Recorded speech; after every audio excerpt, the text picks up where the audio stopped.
been a year since I first set eyes on the Halloween mask.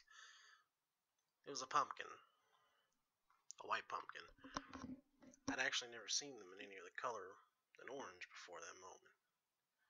And something about the pallid, dripping latex made it seem cold and bodiless. I had become too much old to go trick-or-treating, so instead I took my place at the front door of the house and handed the sweets over to a new crop of tiny ghouls. Thankfully, I had my eye device on hand, and the music pumping through the earbuds kept me from going insane out of boredom. The house was nice enough. It was a suburban foreclosure. My parents had snapped almost exclusively for the extra bedroom. I guess living in such a close quarters with an adult child had more than run its course, if you'll excuse the oxymoron. I'm well aware that I've reduced to an oxymoron. It wasn't supposed to turn out that way, but college did very little for my job prospects. I'd barely learned anything, as a matter of fact, due to equal parts of partying and often absent professors. Who are you supposed to be? I asked the kid in an obvious Dracula costume. A blood guy, was his disappointing response. Well, here you go. I tossed a candy bar into his bag. Don't bite any strange necks.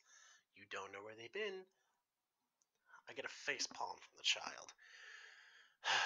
The old cliche held true that night. Halloween had indeed become generic. I saw 5 more Draculas, a ton of witches, and more licensed cartoon characters than I could name.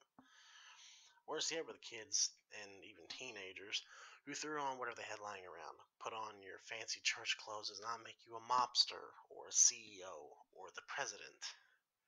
2 tween girls showed up in just towels, which was all kinds of wrong. It was around 11 o'clock when the stream of nougat-faced beggars finally began to dwindle. The candy was almost gone as well. Proving my parents were great at planning just about everything, they probably factored in the 10 pieces I would inevitable steal over the course of the evening.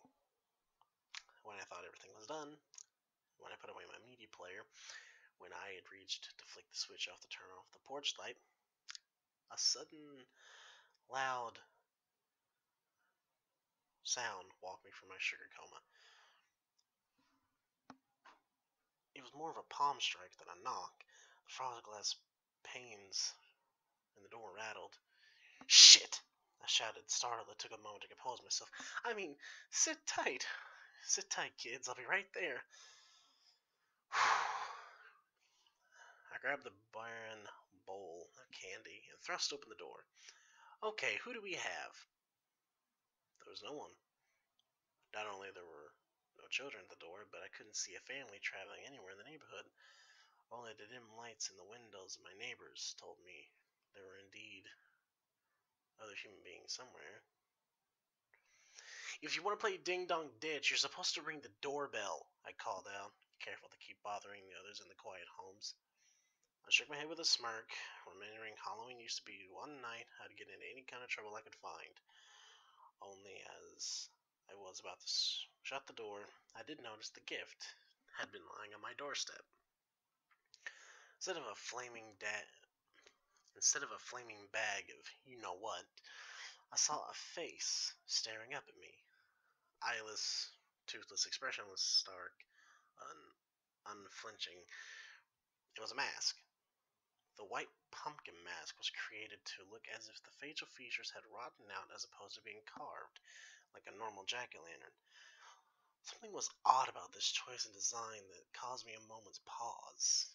My brain took a jarring, stuttering half-step before it made the connection between face on the floor and harmless mask. It's mine now, I called out again, looking towards the bushes. I scooped the jiggling empty head off the stone step and closed the door. Whoever left it there would have to come back and ask for it.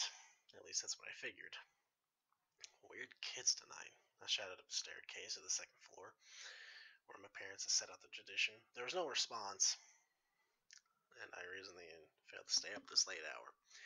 I finally turned off my porch light and made my way into the living room, darkening each overhead light as I progressed. I liked the nights for the most part because it was quiet, time when I had a full run of the house. Plopping down on the couch, I tossed the white pumpkin face onto the coffee table and turned on the television with the Jara Ming Jig explained on the on-screen pitchman. You can avoid these meal mistakes and so much more.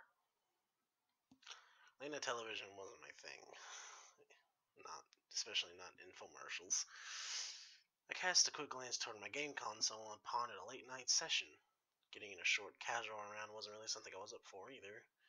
When I played, I was in for the long haul. I'm not some ordinary gamer. I jumped, flinging the remote control through the air as another bang echoed through the house. My surprise quickly turned to anger as I realized the kid must have come back for his mask.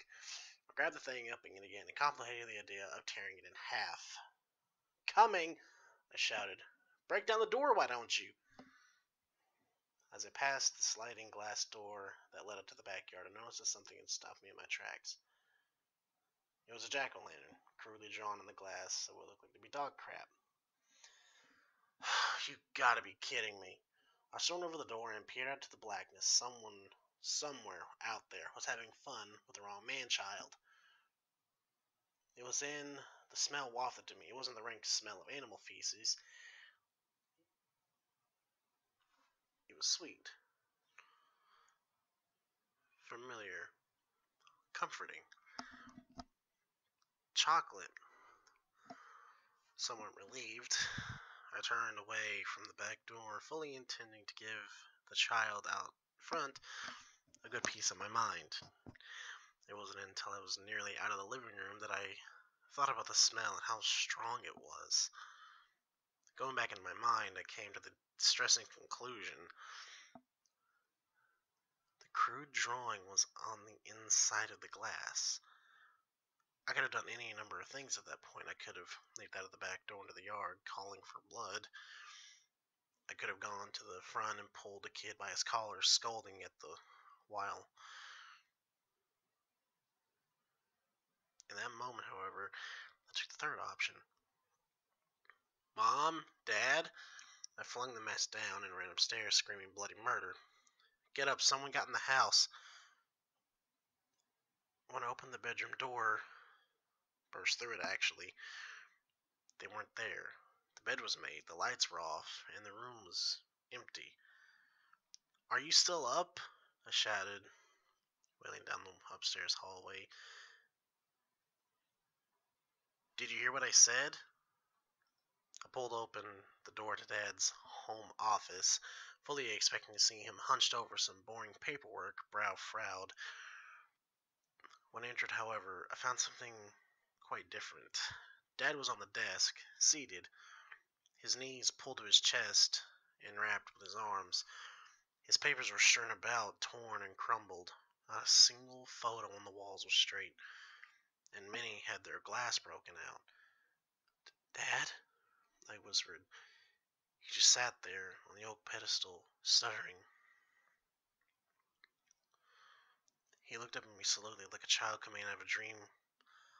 On his head he wore a simple, pale, horrible pumpkin mask I now held in my hand. Oh, hi, he muttered, long strings of thick drool dangling from the mask mouth. I'm just finishing up the Switcher report. With that, he jerked his head to one side, face turned to the ceiling, and let out a blood-curdling, agonized scream. I blacked out of the doorway, nearly toppling over with the railing between myself and the nasty drop to the floor below. Propping myself on that railing to the walls, I hurried to the bathroom where I'd last see Mom going to prep for the night. Mom, something terrible is really... Once again, my entry was halted by a disordering sight. There she was, my mother, sitting on a stool in front of the bathroom mirror. A mirror that was now cracked from what looked like a straight-on headbutt. She sat quietly in her bathrobe, its collars and shoulders stained with a touch of red, as she applied lipstick to the asymmetrical gapping in the mouth of her white mask. "Mom!" I screamed, my brain once again lurching along the smoking jalopy. She turned slowly, just as Dad did. She threw the lipstick down with a crack as if she was enraged by my mere presence. "Why aren't you in bed?" she demanded nonsensically. "Why aren't you asleep, mister?" In one smooth motion, Mom stood from the stool and wrenched a long, jagged piece of glass from the mirror. Her blood trailed down the length of the reflective blade as she reached over her head and ran towards me. "Why aren't you asleep?" she shrieked in a shrill, demanded tone I never heard before. I barely closed the door in time as she ran towards me. At once, I felt the same dread as I experienced as a child when I was about to be punished, mixed with the terror that only comes from knowing your life is about to end in the most unpleasant way possible. Sure of nothing now, I looked at the screen of my phone and it started dialing. A blood-red hand had come down to the phone, sinking to the floor. Quickly, I looked up to see my father standing over me. "No phone for a week," he groaned, sounding through the words were cutting through the mouthful of something I didn't want to see. A single fist rocketed towards me. I lowered myself just in time. Dad's hand passed to the drywall against me, moving to escape. I was instead caught by Dad's other hand, the latter opening, clenched there and jabbed in my side easily if it was a piercing water balloon. When he cruelly withdrew the blade, the fluid that sprayed on the floor stained to the far wall. I screamed again. This time, it was a wordless, mindless howl that came from my primal place. Clutching the fresh wound in my gut, I made my way downstairs, stumbling and falling as I did so. I landed on the footstool of the bed with a heavy thud. There I was reunited with the same strange mass that had been left for me. It remained where I had thrown it. It was empty. Unwavering gaze seemed to say, "Bet you're glad you went up there, didn't you?" Bang! Under the palm thrust of the door. "Go away!" I screamed, crawling from the noise as best as I could. "Leave me alone!" "Police officer," a rough, authoritative voice came from the door. "We've got complaints about the noise. Open the door, sir." Oh, God. I pulled myself to my feet and hobbled to the door, over in pain. Thank God. I turned the knob, blood streaking across the shiny golden glow. I pulled the door open with my last ounce of strength. Sitting at the door was a tall man dressed in a dark green suit and pants, a black shirt, a necktie that was a little more than a wound, and braided vines on his head. He wore the same mask I had seen 3 times that night, though it had been a vibrant green, jagged thorn set in its mouth. "Trick or treat!" I couldn't run. I couldn't fight. All I could do was collapse with a soft whimper. "Oh, looks like someone tricked you already," the masked man said in a tone anything but empathetic. "Don't worry, I'll take you. I'll take care of you from now on." From there, things became a bit foggy. I must have blacked out and awakened several times as the masked man went to work. I remember blood, gauze, stitches, and the cold surface of the kitchen countertop. I remember the basement, my head striking the wooden stairs of someone. That man dragged me by my feet. I remember the secret doorway in the basement wall that none of us had found in the months we lived in that house. Most of all, I remember what the man said. "Forgive me for not introducing myself properly." He dragged me to the middle of the stone floor and took a key off a hook. "The name is Spooky Sam. Now it'll be a moniker I gave to myself, but I'll do it."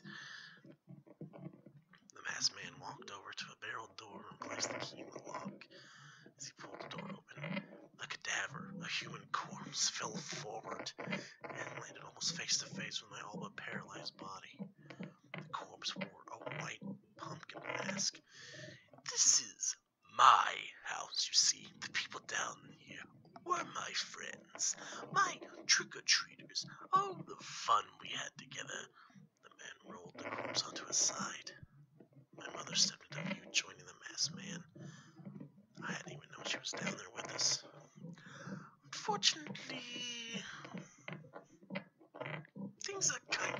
How complicated. I had to go away for a while. I couldn't ask a neighbor to come by and feed them. The masked man laughed as he led my now obedient mother into the cell and closed the door. I could hear the man opening another cell, although I couldn't turn my head to look. I heard the soft fall of another corpse, followed by the heavy footsteps of my dad. I suppose I missed the minute way. The masked man sighed.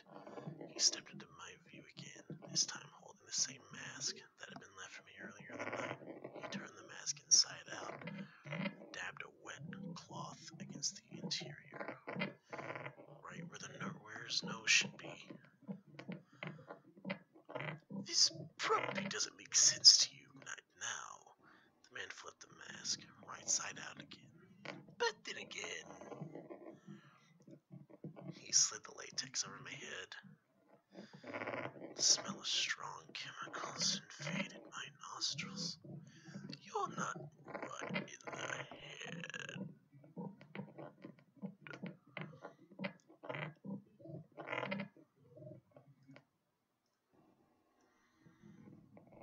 I can see why it happened now. I can see why it had been this way. I was just a nobody. A 20-something failure with no future when Spooky Sam came into my life. It makes sense when I think about it. I thought the mask made people insane. Now I know it's the other way around. We're the ones with a solid grip on reality. Everybody else is bonkers. So, as I said, it's been a year since all this happened. What a long year.